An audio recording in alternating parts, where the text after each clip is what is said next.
name is Sean Loughrane. I'm from the Enable Ireland AD Training Service, and in this video I'm going to give you a little idea how the VIC CCD works. So it's from a company called HMC International, and it's an input device for power wheelchair control systems.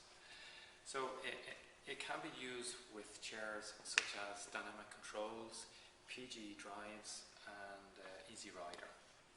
In this setup here I have it connected to a chair which has DX controls, and the VIC CCD plugs into somewhere on the bus port, and then it acts as a remote joystick. So I have a drive profile on the joystick here set up so that one of the drive profiles is a remote joystick source.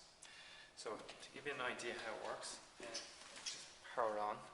It doesn't actually have a power on button itself, so you still have to have the main joystick present on the chair with dynamic controls anyway. So what the user has to do is to place their finger in the 0 position or the center position of the controller. The chair should enter a driving state.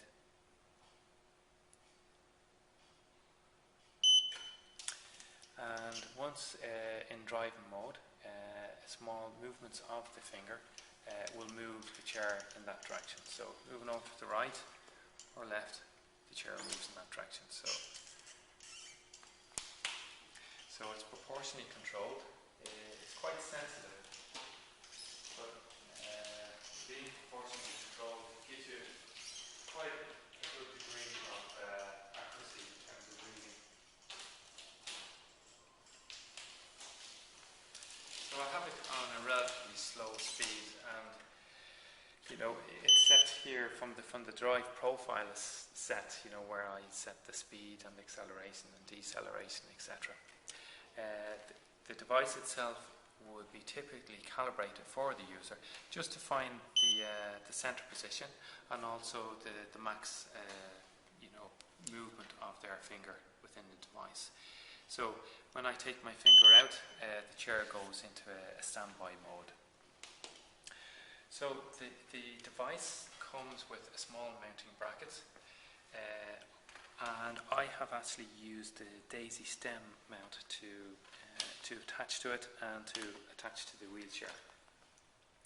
So in terms of robustness, the manual says it has a level of protection against moisture, so it is suitable for outdoor use, but they do state that to avoid heavy rain. So the device costs about $1,400, and it's quite an expensive input device, but one worth considering still if you have